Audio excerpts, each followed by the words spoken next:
안녕하세요. 현재 멜버른에 살고 있는 멜버른 워홀러 킹로로입니다. 제가 오늘 얘기해볼 주제는 멜버른의 워킹 홀리데이를 하면서 좀 어려운 점이 어떤 것인지 현실적인 고민에 대해서 얘기를 한번 해보려고 해요.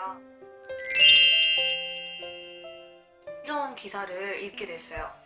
호주 워홀 매년 4만 명이 온대요. 영어권인데다가 딱히 인원 제한을 두지 않기 때문이라고 하는데요. 비자랑 여권만 있으면 호주를 간다. 워홀을 가고 싶어 하시는 그 연령대이시면 누구나 오실 수 있는 게 호주 워홀인 것 같아요.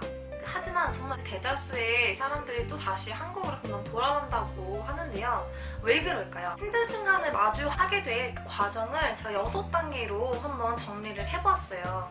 이거는 누구에게나 해당되는 사항도 아니고요. 제 경험을 바탕으로 제가 그냥 만들어낸 과정일 뿐이니까요. 재미있게 봐주셨으면 좋겠어요. 제일 먼저 찾아온 좀 힘들었던 순간은 날씨 때문이었던 것 같아요. 원데이 4시즌이라고 할 정도로 하루에 4계절이 있는 거예요. 그리고 플러스 바람이 진짜 많이 불어요. 갑자기 막 태풍처럼 몰아칠 때도 있고요. 영하로 그렇게 많이 떨어진 건 아닌데도 체감 온도가 굉장히 추워요. 그런 날씨의 연속이거든요, 멜버른이. 시즌이 바뀌어서 여름이에요. 그런데도 정말 가을처럼 추워질 때도 있고요. 겨울인데도 봄처럼 따뜻해질 때가 있어요. 이렇게 예측하기가 굉장히 어려워서 처음에 제가 왔을 때는 날씨 때문에 스트레스를 많이 받았어요. 나가기만 하면 몸이 막 살갗이 좀 아픈 거예요. 몸살이 올 것 같은 느낌 있죠.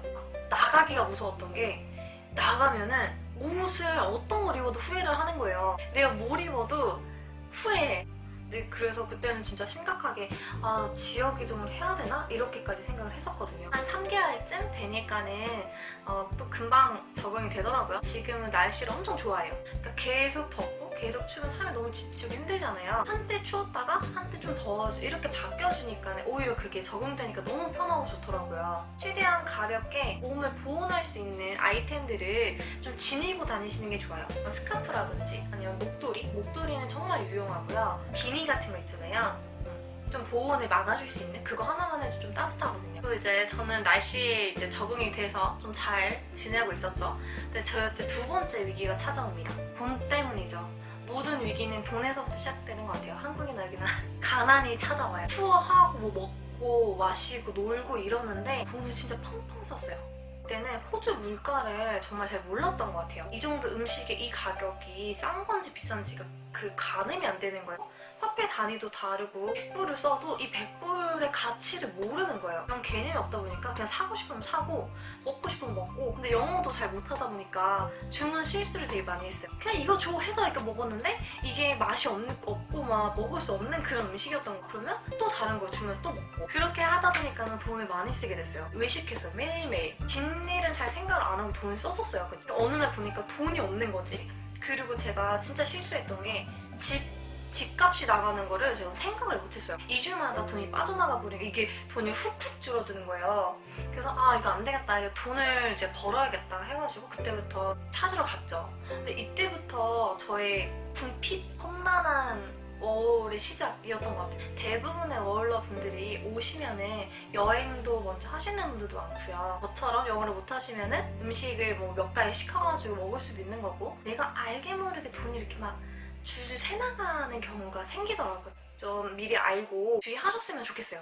제 생각에는 돈에 대한 계획을 좀 짜놓으시는 게 좋은 것 같아요. 돈을 많이 가지고 오라는 얘기가 아니고 내가 가지고 온 돈을 어떻게 쓰일 것인가, 그 쓰임새에 대해서, 예를 들면은 집세는 어느 정도, 한 달에 어느 정도가 딱 빠져나가야 되고 보증금은 얼마를 줘야 되고 그런 걸 미리 빼놓는 거예요. 외식은 일주일에 몇 번만 해야지. 돈을 어떻게 쓸 것인가에 대해서 계획을 꼭 세우세요. 여러분, 돈에 대한 계획을 세우고 오세요. 저는 이제 1을 구하러 다니게 된 거죠. 시즌이 겨울 이제 시작하는 시즌이었어요. 1 구하는 게 정말 생각보다 쉽지 않더라고요. 단순히 1만 구하는 것도 힘든 사람이 있을 텐데 내가 원하는 일자리, 내 입맛에 맞는 일자리를 구하는 게 어려운 것 같아요. 풀타임을 주겠다는 것은 뭐가 이상하고, 뭐 파트타임밖에 안 된다는 곳, 왜 풀타임 하고 싶은데 막 이런 게 잘 안 맞다 보니까는 원하는 만큼 일하는 시간 찾기가 좀 어려웠어. 경쟁자가 너무 많아. 저 면접 한번 보러 갔는데 면접 보러 온 사람만 20명이라고 한 적도 있고, 그 중에서 진짜 경험도 많고 영어도 잘하는 사람이 얼마나 많겠어요. 영어를 잘하는 건데요. 영어를 잘하면 일도 잘 구해지고 모든 게 만사 잘 풀립니다. 근데 저처럼 영어를 좀 잘 못하시거나 하시면은 제가 드리는 팁은 일단은 레주메를 독특하게 좀 눈을 이렇게 좀 사로잡을 수 있을 만하게 줄 때 약간 건네는 말 한마디 정도 열정 있게 약간 그렇게 하시는 게 좋은 것 같아요. 트라이얼을 진짜 잘 보셔야 돼요. 트라이얼 기회가 왔어. 그럼 무조건 잡으셔야 됩니다, 여러분. 열심히 한다든지 뭔가 진짜 자기 실력을 보여준다든지 약간 그렇게 하셔야 영어를 잘하는 사람과 이렇게 비빌 수 있는 정도가 되는 것 같아요. 그 다음 1위 이제 어찌저찌 이렇게 해결하고 나면은 영어에서 현타가 옵니다. 사실 영어 같은 경우에는 도착하자마자 현타가 오는 부분이에요. 워홀을 시작한과 동시에 고생의 시작? 이 문을 여는 게 약간 영어도 있잖아요. 제 생각에는 내가 이제 놀고 먹으면서 돈을 소비할 때 쓰는 영어랑 돈을 벌고자 하는 목적으로 영어를 사용하게 되는 영어는 많이 다른 것 같아요. 뭐 음식을 주문을 하거나 뭐를 사거나 상대방이 나를 많이 배려해주는 경우가 많아요. 왜냐면 내가 돈을 쓰니까. 근데 내가 이 영어를 이용해서 돈을 번다. 일할 때 쓰는 영어는 수준이 다른 것 같아요. 난 고급 어휘를 사용해야 되고 이런 건 아니지만 같이 일하는 직원들과 소통도 돼야 되고 내가 받는 손님하고도 소통이 돼야 되고 이 영어의 어려움이 정말 심각하게 다가오는 것 같아요. 제가 외국 샵에서 일을 했을 때는 어떤 소리까지 들었냐면 너 영어 못 알아들으면 호주에서 일을 하면 안 되지? 막 이러는 거예요. 그런 소리까지 들었어요. 당연한 얘기인 것 같으면서도 그 사람이 좀 무례했던 것 같아요. 이 단계가 왜 이렇게 힘드냐면 이런 감정 상태에 빠지게 돼요. 그러니까 나를 자책을 하는 거예요.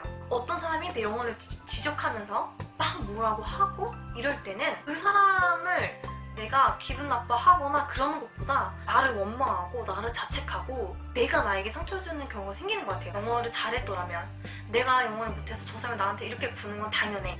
물론 틀린 말은 아니지만 사람이 누구나 처음은 있고 누구나 실수는 할 수 있고 너무 그렇게까지 단지 영어를 못한다는 이유로 그 사람을 몰아세우는 사람들한테 크게 상처를 받아 좌절하실 필요는 없을 것 같아요. 내가 뭔가 바뀌어야겠다, 영어 공부 좀 더 해야겠다 이런 식으로 긍정적으로 발전하시면 좋은데 그렇지 않으신 분들은 계속 자책하고 영어를 더 안 쓰게 되고 이러다 보면은 그럼 한국으로 돌아가시는 분들이 많습니다. 이 단계에서.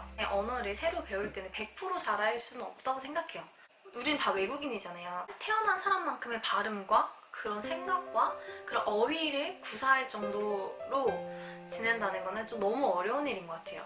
너무 상처받지 마세요, 여러분. 이상한 사람은 어느 나라에 하나 있는 정말 단순한 해결 방법은 영어가 필요 없는 일을 하는 거예요. 그러니까 설거지를 한다든지 뭐 이렇게 청소를 한다든지 쓰지 말고 그런 일을 하시는 게 가장 단면적인 해결 방안일 것 같고 언어 익스체인지 카페가 있어요. 입장료가 따로 있는 것도 아니고 언어 교환 모임이에요. 그런 데 가셔서 연습도 좀 하시고 거기는 저처럼 못하는 사람들이 진짜 많이 와요. 자신감을 갖고 그런 데를 가시는 것도 좋은 방법일 것 같아요. 이제 날씨에도 적응을 했고 일자리도 찾았고 영어도 어느 정도 의사소통을 할 수 있고 이제 문제될 게 없겠지? 라고 생각을 하시겠지만 아직 5단계는 제가 나름 이름을 지어봤는데 생활의 안정화라고 여기는 직업을 구했다고 해서 그 직장이 되게 안정적이진 않은 것 같아요. 여러 가지 문제가 생길 수 있는데 저 같은 경우에는 여기 와서 직장을 3번 이상 옮겼는데 얘가 다 망했어요. 가게 3번이. 여기도 한국이랑 똑같이 악덕 사장도 진짜 많고 내가 3번째 일했던 곳은 뭐 프랑스 사람도 일을 하고 인도 사람도 일을 하고 뭐 아랍 사람도 일을 하고 여러 인종이 일을 하는 그런 미용실이었어요. 돈을 제때 안 줘. 돈을 제때 안 주고 자꾸 밀리는 거예요. 그래서 나중에는 한 달까지 밀려봤어요. 생활이 안정이 안 되는 거예요. 그러니까 직업이 있다가 없다가 잃어버리니까는 돈을 이렇게 벌었다가 또 쉬는 날에 다 까먹고 벌었다가 쉬는 날에 또 까먹고 이러니까 돈을 세이빙을 하기도 어렵고 얘는 한 사람이 3가지 일도 하고 2가지 일도 하고 4가지도 하는 사람도 있고 그럴 정도로 파트타임이 굉장히 활성화되어 있는 것 같아요. 그리고 이런 게 또 있어요. 미용 같은 경우에는 만약에 8시간 일을 하기로 했어. 주 5일. 사장님들은 이날은 좀 한가하니까 집에 가. 1시에 보내는 거예요. 4시간밖에 일을 못하고 그럼 난 돈을 못 벌잖아요. 그런 경우가 생겨요. 바쁠 땐 그냥 보내버리는 시간페이니까 여기는 정말 오래 다닐 만한 직장인지 정말 잘 생각하셔서 일도 구하셔야 되고 그렇지 않은 것 같은 이 쎄한 느낌이 들면 그 데뷔로 세컨작 이렇게 구해놓으시는 게 좋아요. 초심을 생각하셨으면 좋겠어요. 초심. 호주를 왜 왔느냐, 애초에. 그 마음가짐. 나는 정말 경험도 좀 많이 해보고 싶고 외국 사람들의 생각은 또 어떤지도 알고 싶고 좀 넓은 드넓은 곳에 가서 여행도 좀 해보고 싶고 이런 여러 가지의 본인들만의 목적이 있을 거 아니에요. 다시 한번 상기시켜 주는 게 이 시기를 버틸 수 있는 힘인 것 같아요. 이 시기는 그냥 좋은 직업을 찾을 때까지 내 생활이 안정화가 될 때까지 끝까지 포기하지 않고 더 많이 움직여서 돈도 더 많이 벌어놓고 존버? 존버 기간? 여기서는 그냥 무조건 존버를 하셔야 됩니다, 여러분. 안정기에 이제 딱 접어들면 내가 이제 여행도 생각을 하게 되고 그때서야 공원에 누워있는 사람들도 눈에 보이고 이렇게 잘 버텨오시다가 마지막 단계에서 거의 모든 워홀러들이 돌아가시는 것 같아요. 그건 바로 외로움이에요. 나는 외로움 잘 안 타는데 이러시는 분들 계시겠죠? 진짜 솔직히 저는 외로움을 잘 안 타요. 외롭다고 느껴본 적이 정말 단 한 번도 없었어요. 되게 집순이거든요. TV 보고 책 보고 이 타지에서 아는 사람 없이 내 혼자서 이렇게 살아간다는 건 정말 어려운 일인 것 같아요. 그리고 누군가 함께 나눔으로써 행복이 배가 되는 느낌 있잖아요. 뭔가 마음이 좀 허하고 되게 외로워지더라고요, 사람이. 뭐 바다 가서 놀고 혼자 수영하고 이런 거 다 해봤어요. 다 해봤는데 즐거워요. 근데 진짜 혼자 해도 즐겁거든요. 저 혼밥도 진짜 잘하고 하는데 계속 반복되다 보니까 이게 뭐라 해야지, 진짜 말로는 표현할 수 없는, 그래서 내 가족, 내 친구들과 함께 나누던 그 소소한 일상의 그리움? 그게 되게 사무치게 외로워지는 순간이 오더라고요. 이럴 때는 외로워지면 좀 귀찮아지는 것 있거든요. 그럴 때 너무 방구석에만 이렇게 있지 말고 오히려 더 밖에 나가서 또 새로운 사람도 만나고 익스체인지, 아까 뭐 그런 데 가셔가지고 랭귀지도 익스체인지 하시고 좀 외로워지거나 하시면은 운동을 해보시는 건 어떨까요? 이렇게 활력이 생기고, 활력이 생기면은 나가 놀고 싶기도 하고 이렇게 에너지가 좀 생기잖아요. 좋은 음악과 좋은 글귀 같은 거를 많이 찾아보고 긍정적인 마인드를 가지는 게 가장 중요한 것 같아요. 근데 또 언제 그랬냐는 듯이 또 즐거운 일이 이렇게 막 생기고 하실 테니까 너무 우울해하지 마시고 한국으로 돌아가지 마시고 화이팅 하셨으면 좋겠습니다. 제가 오늘 이 영상을 만든 이유는 한국에서 좋은 것만 보시고 이렇게 좋은 것만 이렇게 보시고 꿈과 패기만 가지고 오시는 예비 워홀러분들에게 요만한 작은 경각심을 주기 위해서 이 영상을 만들게 됐어요. 결론은 누구나 힘든 시기가 있다는, 사람 사는 거 다 똑같다. 한국에서도 힘든 점이 있으면 여기 오셔서도 똑같이 힘든 점이 생길 거라는 거 모두 화이팅! 하셨으면 좋겠습니다. 이상 김로루의 멜버른에서 살면서 좀 힘든 점에 대해서 얘기를 한번 해봤고요. 다음 편에서는 제가 요즘에 이런 영상을 많이 못 올려드린 것 같아요. 그래서 좀 죄송한 마음도 있고 이제 앞으로 쫄쫄한 정보들을 위주로 올릴 테니까 많은 구독과 좋아요 부탁드립니다.